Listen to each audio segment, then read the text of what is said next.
おはようございます。僕は今福岡県北九州市の八幡駅に来ています。後ろに見えているのが皿倉山です。皿倉山は今年2025年の元日に初日の出を見たり、以前の北九州の動画でも紹介しているんですが、かなり好きな場所ですね。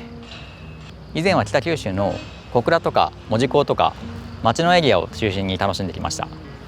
ただ北九州の魅力は町だけじゃないんです。ということで今回は北九州の自然のエリアを楽しんでいこうと思います。ということで車を借りて早速向かっていきます。早速北九州の市街地から山の方へ向かっていきます。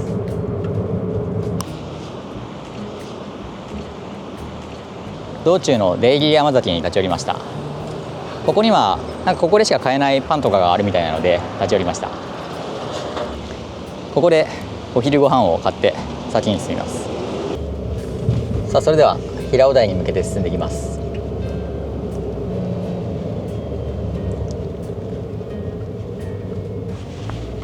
いや、すごいですね。29カーブ。いや、くねくねと進んできました。平尾台エリアにやってきましたよ。いやー、景色がいいね。お、カラスト地形が見えてきました。いや、これはすごいわ。道は狭めですが景色は抜群にいい。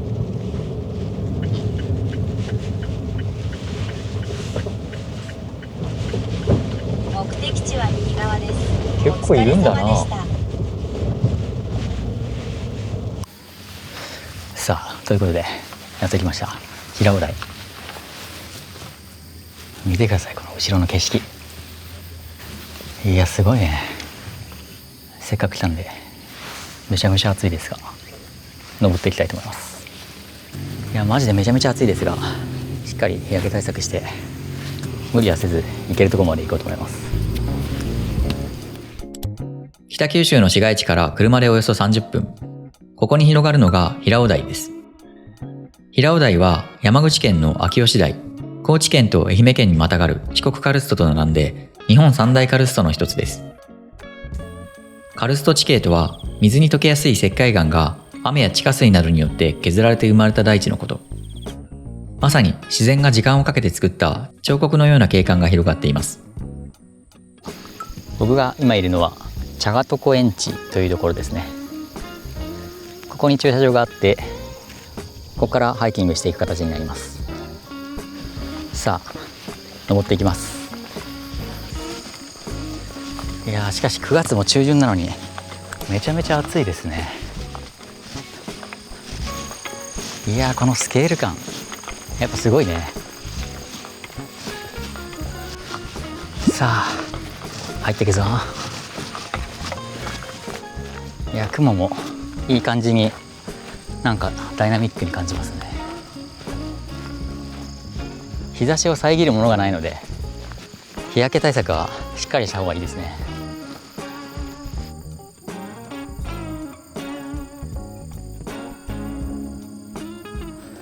すでに汗がとんでもないことになってます。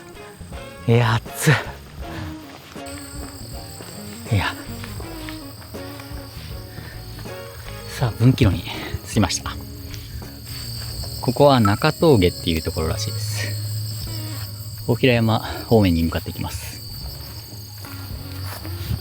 さあ、舗装された道がこういった感じの道に変わってきました。ちょっと変わったスポットがあるそうなんで、そこに向かってます今。おー、すごいね。開けたね。九州自然歩道、綺麗。めっちゃ暑いけど。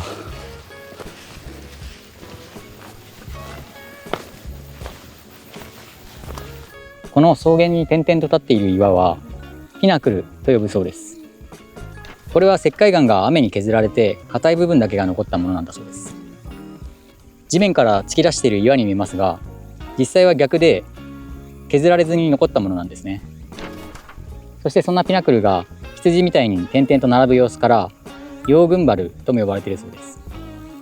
近づくとこういう風に石灰岩の結晶が見えますね。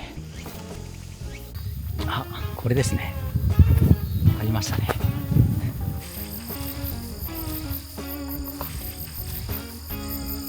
ど根性の木。岩に木がめり込んでます。本当に根性で生えてるような木ですね。すごい。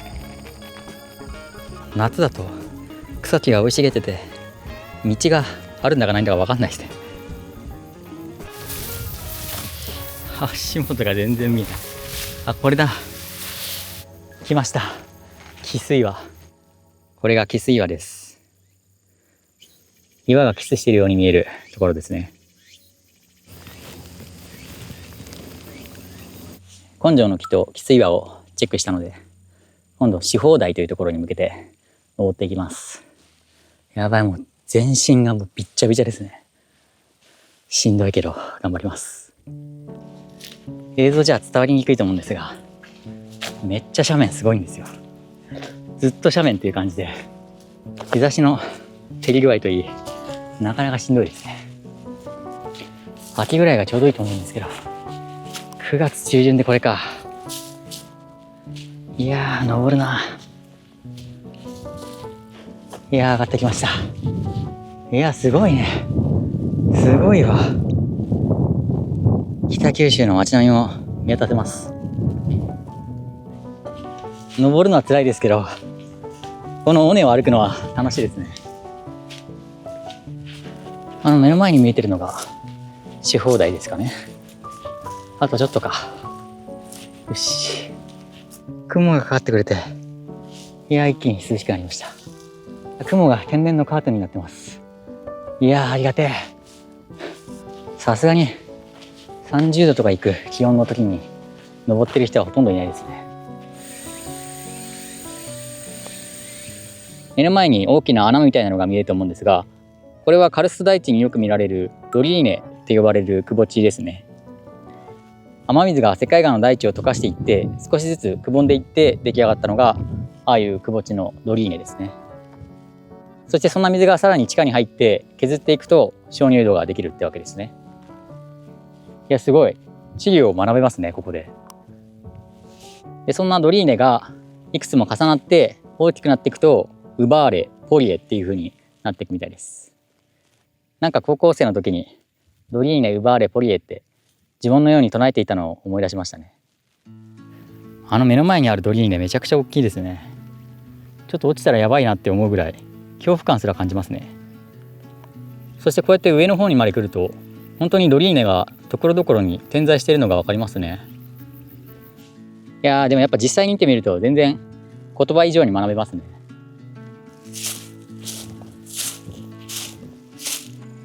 よし、来た来た、着きました。四方台。いやー、四方台に到着しました。結構しんどかったな、ここまでも。今ちょうど12時ぐらいなんで、お昼を食べたいと思います。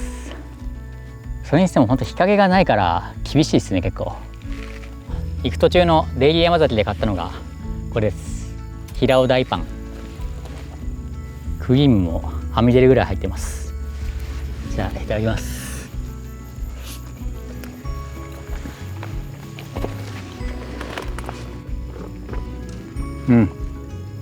あ、美味しい。あんこも入ってますね。クリームとあんこがめっちゃたっぷり入ってて、これは力出ますね。全身汗でびしゃびしゃで川に飛び込みたいですね。明太子のでっかいおにぎりも買いました。う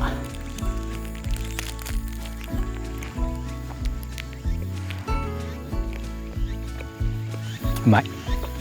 暑すぎ辛すぎで正直撮影してる余裕全くなかったですね。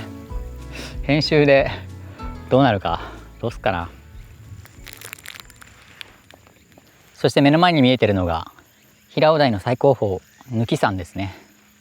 なんかすごい達成感が出てますが、ここは途中でしかないんですよね。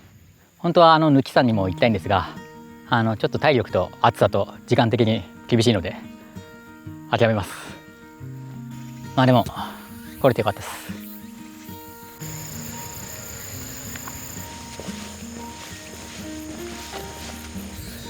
おとなしく下山します。いやー、ここすごいですね。一番の絶景スポットかもしれない。いやー、この尾根を歩いてきたわけですよ。山の稜線が重なってるのが綺麗ですね。いや、目の前にドリーネがあるんですが、迫力半端ないね。これ映像で多分伝わってないと思うんですが、こっち側のルート半端なく急ですよ。激坂ですね。めちゃめちゃ怖い。そして向こうに見えるのが大平山ですね。あっちのルート行ってからこっち来るっていうのもありましたが、行ってたらこの坂を登ることになってちょっと半端なかったですね。こっちのルートはやばすぎる、さすがに。いやー、足場悪いな。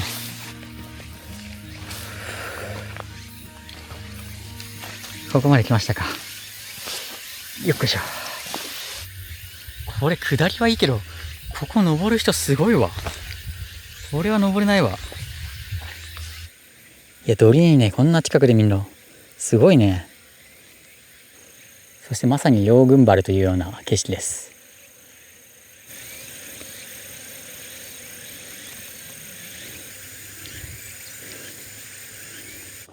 さあさあ、戻ってきた感があるね。いやー、戻ってきました。なかなかしんどかったね。でもやっぱすがすがしい気分になりますね。午前中に登った方が暑くないかなと思ったんですけど、なんか午後になってから雲が出てきて、結局帰り道の時間の方が涼しく感じましたね。まあ行ってみないと分かんないな。やっぱでもこの時期はまだ暑いですね。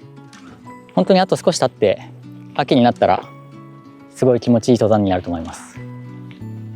この景色を見ながら行けるっていうのはなかなか気持ちが良かったですね。さあ、ようやく駐車場に戻ってきました。いやー、帰ってきました。もう汗だくです。せっかくなら貫山の方まで行きたかったんですが、ちょっと無理でしたね。でも本当に登っていて気持ちがいい場所でしたね。着替えて少し休憩してさっぱりしました。なんだかんだ撮影している時間含めて往復で3時間ぐらい滞在しました。汗はもうだいぶ引いたんですが、涼みに行こうと思います。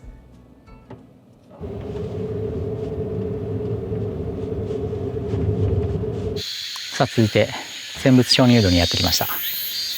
カルストといったらやっぱり鍾乳洞ですよね。ここは平尾台カルストで一番大きい鍾乳洞だそうです。いや、思った以上にめっちゃ下に下りますね。これ結構帰り道大変だぞ。だいぶ下に下ってきましたよ。これが選仏鍾乳洞の断面図。途中までは靴でも入れるんですけど、途中から地下水が流れてて、地下水の中を入っていく感じになるので、靴折りの貸し出しもしてるんですが、僕は自分のサンダルを持ってきて履いてます。有料で預けられるロッカーもありますね。ここは全長 1.2 キロの鍾乳洞が続いてるらしくて、平尾台のエリアでも最大級の大きさらしいです。入り口はこんな感じです。すごいね。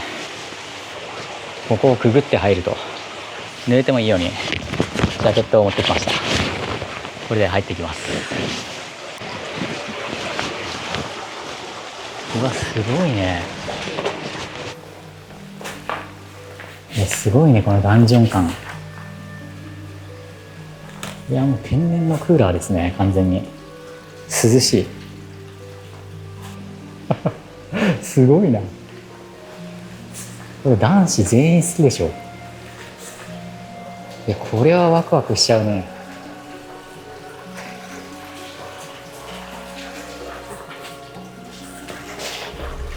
天慶。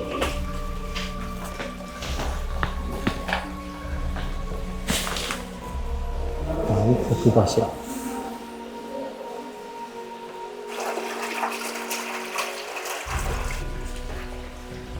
すごいわ。迫力半端ない。ライトがあれば、こうやって照らして、どんな形になっているかよく確認することもできますね。こういう一見いけなさそうなところもライトを照らしてみると結構奥まで続いていることがわかります。いや、狭っ。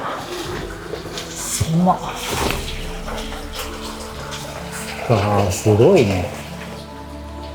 ネーミングがいいね。無限点。いやー、この陰影と開き具合、もう芸術ですね。こうやって間近でこの何百年もの歳月を経て形作られた鍾乳洞の化石が見れるっていうのもすごいですよね。奥の細道。うわ、こっからかな。こっから完全に地下水に入っていく感じです。さあ入るぞ。おわ、冷てえ。いや、冷てえ。この冷たさ耐えられっかな。いやー、ちょっとやばいかもしんない。養老の滝。いやー、すごいね。ちょっとこの地下水にずっと入りながら行くとしたら足が耐えられないかもしれない。こんだけ流れてるんですよ。いや、すげえな。やば。足が耐えられるかどうかの戦いですね、これ。やばいね、マジで。ちょっとこのドキドキ感がすごい。なんかすごい照明がすごい感じになってきました。これか。このネーミングね。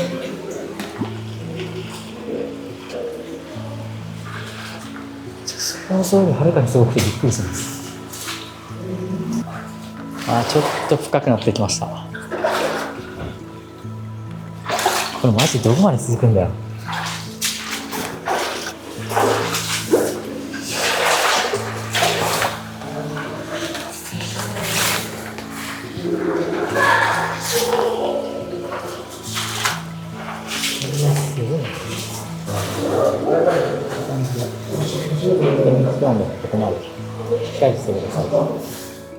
道内で照明が設置されているのは900メートル地点のここまで。事前に確認をして懐中電灯などの準備をして少しだけ先に進んでいますが、この先は暗くて狭く足場も悪いので安易に入るのはやめておきましょう。完全にここはもうご覧のように真っ暗なんですが、おー、すごい。完全に冒険ですね、これも。で、来ました。これが地獄トンネルです。ここまで来てみたかったんですよね。いや、すごいね。で、地獄トンネルは多分まさにこの水深を行かないといけないという。さすがに僕は今この装備ではいけないんですが、いや、面白かったです。でも夏じゃないといけないな、この寒さは。さあ、ダンジョン入り口に帰ってきました。いやー、面白かった。帰還しました。いや、率直な感想なんですけど、想像の100倍すごかったです。アドベンチャー感とスリル。いや、マジで楽しかった。いやー、めちゃめちゃ長かったですね。マジで 1.2 キロあんだなって思いました。選別鍾乳洞行ってきました。いや、まさかこんなにすごいとは。なんかもうね、すごかった。多分初めて行く人みんな感動するんじゃないかな。まさかこんなすごい自然が北九州にあるとは思いませんでした。この入り口のところではカルストまんじゅうを食べることもできます。せっかくだから1個食べてみますか。これがカルストまんじゅう。さつまいもなんですね。中にさつまいもが入って美味しいです。いやー、でも本当に楽しかったな。うわー、この駐車場までの道のりが地味にだるいっすね。せっかく体が涼んでもこの階段でまた汗かいちゃいますね。平尾台のカルスト大地と鍾乳洞、上も下も楽しんでみました。いやー、めっちゃ楽しかったですね。いや、なかなかアクティブでした。これから市内に戻って前の北九州の時に行けなかったところに行こうと思います。市街地に戻ってきて最後にやってきました。若松北海岸です。ここは北九州の夕日スポットとして知られている場所です。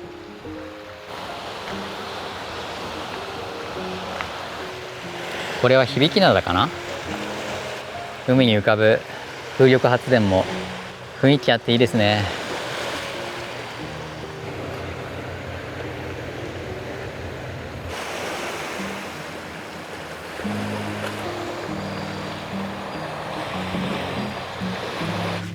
間に合うか分かりませんが、夕日を見に行きます。